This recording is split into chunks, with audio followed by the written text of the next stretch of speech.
আজ মঙ্গলবার শব্দদূষণ নিয়ন্ত্রণে সম্মিলিত ও অংশীদারিত্বমূলক প্রকল্পের আওতায় ধর্মীয় নেতা, প্রতিনিধি, পেশাজীবী, ব্যবসায়ী ও শিক্ষক, বেসরকারি সংস্থার প্রতিনিধি সমন্বয়ে সচেতনতামূলক একটি অনুষ্ঠান রংপুর মডেল মসজিদে অনুষ্ঠিত হয়েছে। সভায় উপস্থিত ছিলেন বিএডটিএ কর্মকর্তা, উপকমিশনার ট্রাফিক, সিভিল সার্জন, উপপরিচালক পরিবেশ অধিদপ্তর জেলা কার্যালয়ের প্রতিনিধি এবং মসজিদদের ইমাম, মুয়াজ্জিন, মাদ্রাসা শিক্ষক, নিরাপদ খাদ্য, নিরাপদ সড়ক চাই এবং এনজিও প্রতিনিধি। সেখানে আমাদের প্রশ্ন ছিল, এই সভায় কেন গির্জা, মন্দির অর্থাৎ বৌদ্ধ, খ্রিস্টান, সনাতন ধর্মাবলম্বী উপস্থিত ছিলেন না? উত্তরে পরিবেশ অধিদপ্তরের রিসার্চ অফিসার মোহাম্মদ রুনায়েত আমিন রেজা রংপুরের খবরকে যা জানালেন।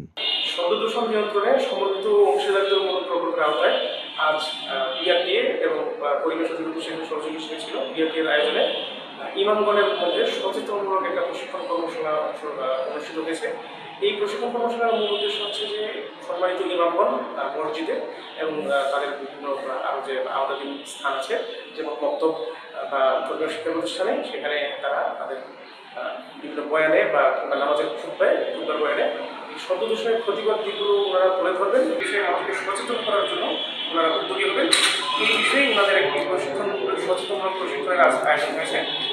আশা করি আমাদের এই প্রোগ্রামটি ফলপ্রসূ হবে। স্যার, এখানে যে ধর্মীয় শিক্ষক বলা হয়েছে, কিন্তু ধর্মীয় শিক্ষকের ক্ষেত্রে তো মন্দির এগুলোও যায়, এখানে শুধুমাত্র ইমামদেরকে ডাকা হয়েছে ধর্মীয় শিক্ষক হিসাবে, এই ব্যাপারটাই কি বলতে চাচ্ছেন? না, আসলে মন্দির মসজিদ যায় কথা সত্য নয়। শুধু যে আজকে ইমামদের সমন্বয়ে অনুষ্ঠিত হচ্ছে, বিষয় শুধু ইমাম না, ধর্মীয় শিক্ষক এবং ইমাম। তো আপনি যেটা বলেছেন যে অন্য ধর্মের ক্ষেত্রে, হ্যাঁ, অন্য ধর্মের ক্ষেত্রে কিন্তু এই যে সমন্বিত যে প্রকল্পটা বলছি, যে শব্দ দূষণ নিয়ন্ত্রণের সমন্বিত এবং অংশীদারিত্বমূলক প্রকল্প, এই প্রকল্পের আওতায় কিন্তু আপনার হিন্দু ধর্মের যে অনুসারী যারা আছে, বাংলাদেশ যে দ্বিতীয় হিন্দু ধর্ম, তো হিন্দু ধর্মের পুরোহিত বা হচ্ছে আপনার গির্জার যে পুরোহিতরা থাকেন, কিংবা হচ্ছে তাদের যে ধর্মীয় শিক্ষা প্রতিষ্ঠানের যে শিক্ষকগণ থাকেন, ওনাদের সমন্বয়ে কিন্তু এই ধরনের প্রোগ্রাম হয়। এমনকি আমরা পরিবেশ অধিদপ্তর থেকেও এরকম প্রোগ্রামের কিন্তু আয়োজন করি। এবং আমাদের এই প্রোগ্রাম কিন্তু আজকে থেকে না, এই প্রোগ্রাম বলতে পারেন 2021 সাল থেকে আমরা পালন করে আসছি।